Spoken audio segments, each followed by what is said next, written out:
we have been thinking in our Bible studies, why did Jesus die? Last week and this week, that has been the focus of our studies. And this week, I think in our groups, we saw some imageries the Bible used to convey what the cross achieved. One of the imageries, propitiation. It takes us into the setting of a shrine, where there's a sacrifice to appease an angered deity. In this case, and the beauty is that we are not the people bringing the sacrifice to appease the anger of God. It's God who has been angered who provides the sacrifice for himself. Jesus is the propitiation. One other imagery the Bible uses is redemption. The other imagery is justification. That takes us into the law courts, where, yes, we are sinners, but because of what Jesus did on the cross for us, God looks at us and says, "You're not guilty. I welcome you into my fellowship." That is a legal imagery the Bible uses. Another imagery is reconciliation. That takes us into the family, where a father is angered by a son's disobedience, and then there's an intermediary who comes to bring the two together. The death of Jesus has reconciled God to us. We were God's enemies, but through Jesus we have been reconciled to him. Today we are going to look at one of the imageries, that is redemption or ransom, which also conveys what the death of Jesus achieved. The point is this: these things are not things we just want to know about, but they ought to affect our lives. And in the passage we'll be looking at, Jesus applies one of these imageries to the life of his disciples. Mark chapter 10, 35 to 45. The passage begins by James and John, the sons of Zebedee, coming to Jesus. They address in verse 35. "Teacher, we want you to do for us whatever we ask." Quite interesting. They are asking Jesus to sign a blank check, and they will write the figures on it. Jesus responds to them in 36. "What do you want me to do for you?" he asked. Now in 37, they laid their cards on the table. They reply, "Let one of us sit at your right and the other at your left in your glory." What are they asking for? They want prominence and power. They want honor and glory. They see that Jesus is coming into a certain glory, and they want to share in it. They want the place of prominence. These are brothers. So one on your left and the other on your right. In 38, Jesus responds to their request. He's telling them that their request is born from ignorance. "You don't know what you are asking," Jesus said. And then a question: "Can you drink the cup I drink, or be baptized with the baptism I am baptized?" Cup and baptism represents the sufferings Jesus is going to face. He is going to bear God's anger and wrath on our behalf. And that is the imagery. He's asking them, are you able to face this? Are you able to share in this? Are you able to take God's wrath on behalf of mankind? Of course, the answer should be no. But these brothers, they are not going to give a no. Listen to them. "We can," they answered. Jesus says to them, "You will drink the cup I drink and be baptized with the baptism I am baptized with. But to sit at my right or left is not for me to grant. These places belong to those for whom they have been prepared." Jesus tells them that, well, in some sense, you are going to follow my pattern. You are also going to suffer. But this is what I have to tell you. What is given, what you will face, what we can be sure about, is the suffering and persecutions you face. But in relation to your request, guys, it is not for me to grant. These are places reserved for those whom they have been prepared. Jesus says that the place of honor is not about those who love him, it's about those who have been prepared. So in a gentle way, Jesus shoots down their request. The honor and glory and fame they want, they are not going to have it. Is this the problem of just the two? James and John, are they the only disciples who want fame and glory and honor in following Jesus? Well, Mark continues. Verse 41. When the 10 heard about this, they became indignant with James and John. The emotion of the 10 here, I think, suggests that they also harbored the same ambitions as James and John. They wanted the same things. Perhaps they were offended. How come? There's one place for somebody on the right, there's another for somebody on the left. And that excludes the 10 of us. So the 2 of you are taking the place of prominence. What about us? They were angered, they were angry. Their emotions betrayed that they also harbored the same motives. Now the teacher continues, verse 42. Jesus sees what is happening amongst his disciples, and he summons them for a teaching. Jesus called them together and said, from verse 42, Jesus is going to correct their wrong thinking. But the request here is quite surprising. The request of the 2 and also the emotions of the 10 is quite surprising in this context. Because from Mark chapter 8, we have been seeing what Jesus has been telling us, that he was going to the cross. From verse 8, the Bible says he began to tell them about his impending death. The death he was going to face in Jerusalem.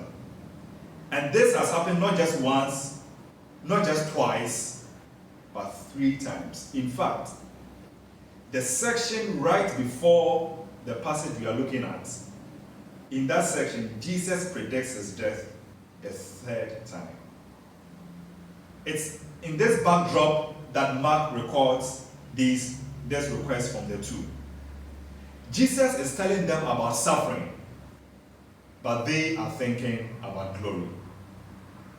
Jesus is telling them about the cross he's going to bear, about the pain and the wrath of God that is going to come upon him.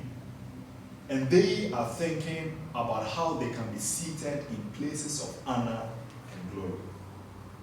The attitude of the 2 and the 10 contrasts Jesus' own attitude. So from verse 42, Jesus begins to correct their wrong thinking. Jesus called them together and said, you know that those who are regarded as rulers of the Gentiles lord it over them, and their high officials exercise authority over them.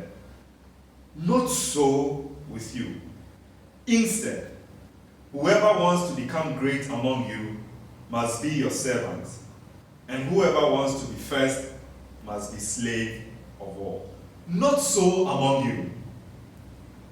When we look at the Gentiles, when they see power and authority, it's for their own interest. So in Jesus saying they lord it over them, the point is driving at, and that will become clearer as we look at the other verses, is that they use their authority and power for their own interest. The problem here is self-centeredness. That is what we see James and John pursuing, and that is what we see the 10 exhibiting in their anger. The issue of self-centeredness and self-interest. Jesus continues and says, whoever wants to be first must be last. And before he said, whoever wants to be great among you must be servant of all. The point is this. Jesus is showing them the nature of the kingdom he's bringing. In the world, it's an issue of when I have power, I'm supposed to use it to serve my own interest, to push my own agenda, to lift myself up.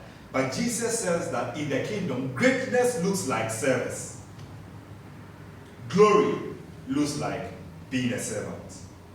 And in verse 45, this is the important bit. Jesus tells them the basis for expecting this kind of lifestyle from his disciples. Why? Why does Jesus want his disciples to pursue glory through service? To pursue greatness through being a servant? Verse 45. For even the Son of Man did not come to be served, but to serve and to give his life as a ransom for many. Jesus is saying that, listen, look at me. I, the Son of Man who has power. In Mark's Gospel, we've seen him. He has power and authority over demons. He speaks and they leave. They see him and they fear and they flee. The Son of Man who has power and authority to forgive sins. In Mark chapter 9, we see how he takes the three up to the mountain and he's transfigured right before them, full of glory and power and honor. He says, for even the Son of Man did not come to be served, but to serve and to give his life as a ransom for many. Jesus is saying the other-centeredness, the service unto others that he expects from his disciples, this is not just an issue of a principle he's teaching them. It's not just an issue of a principle of the kingdom he's teaching them. It's a matter of a pattern of his life that he's showing to them. He's calling them to pursue a pattern that he himself is going to set. He gives himself as a ransom for many. So the picture of people who have been bound, people who have been enslaved, and there ought to be a payment so that they can be released, and there ought to be a payment so that they can be free. And Jesus comes and offers himself as that payment for the enslaved to be released, that those who are captive can go free. Jesus, the Son of Man, who has all glory and power and authority and honor, gives himself up in service of others. And Jesus is calling to his disciples, says, guys, look at the pattern of my life. Ultimately, at the end of his life, he's going up to the cross to show that. He says, look at that, and that should impact how you relate to one another.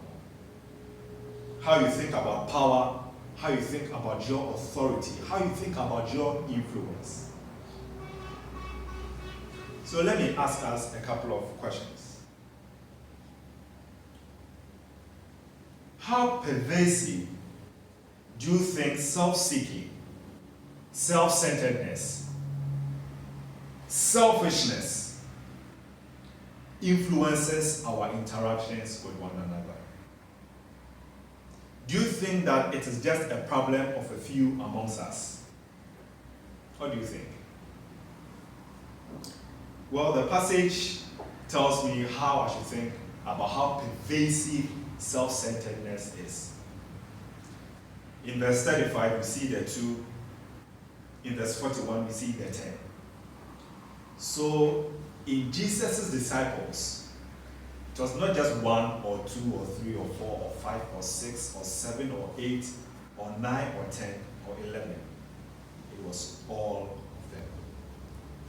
The issue of putting your interests first, of seeking your own,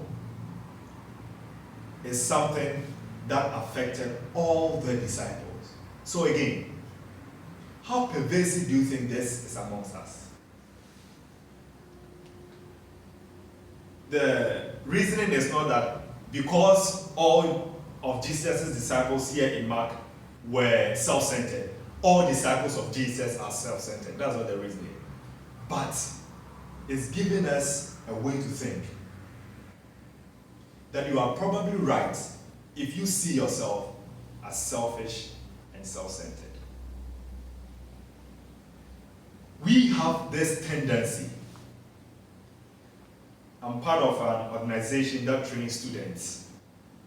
So at the beginning of the year, we have a camp where we all come together on a campus, and then we stay in different rooms. Each room has an inner room, so it's just a single bed, but the outer room has 2 bunk beds. If I go into a room, what do you think I head for initially? Do I want to sleep on the bunk bed, or do I want to go to the inner room and have my own private suite? Your guess is as good as mine. We all rush for the inner room. Why? Because that is what is most comfortable for me. That is what I like best. And Jesus is saying, not so among you. For the Son of Man did not come to serve, to be served, but to serve and to give his life as a ransom for many. So the most important question I think we can ask is this: how do we make that transition from self-centeredness to other-centeredness? From self-service to seeking the good of others. How do we begin to make that transition? Jesus shows us how. He tells his disciples to look at the one who gave up his life for many. To be able to make that transition, we ought to remember the one who gave up his life for us. And that is what Jesus is saying. So verse 45 begins with 4. The reason I expect you to live this way is because even the Son of Man. Jesus wants us to consider him, he who has all authority and power, whom when demons see, they fall on their knees. They come to him and plead. He speaks and the waves obey him. He touches an unclean person and is not defiled by the person's uncleanness, but passes on his cleanliness to the unclean. He makes the unclean clean. This great man, he comes to give up his life for us. And Jesus is saying, look unto me. To the degree that we see the Jesus of glory, the Jesus of power, who gave up his life for us, to the degree that we see him giving up himself on the cross for us, Jesus is indicating that is going to be that dynamic, that power that is going to heal us of our self-centeredness and our selfishness. If we are going to walk with Jesus as disciples who give up their power and authority in the service and interest of others, if we are going to do that, this is not an issue of willpower. It's not you just deciding that from today I'm going to do A, B, and C. No. First and foremost, it begins with you seeing Jesus. That is what Jesus calls his disciples to look at. For even the Son of Man did not come to be served, but to serve and to give his life as a ransom for many. And as we look at Jesus, what do you think is going to happen? As I go to the shop in these difficult moments to buy items, if I'm not just thinking about myself, but how I'm going to serve others, I think it might look like this. For some of us, it might mean you buying less than you can afford. Why are you doing that? Because you are thinking of others also coming there to find things they need. For some of us, it might mean buying more than we can afford. Why? Is it so that we can hoard them? No. So that we can be able to give it out to others in our communities. who lack. The Son of Man came to serve and to give his life as a ransom for many. We who have been beneficiaries of the Son of Man who gave up himself, we ought to follow the pattern. To the degree that we remember that Jesus has given himself up for us, to that degree, we'll be willing to give up our power, economic power, our influence, use all that we have in the service of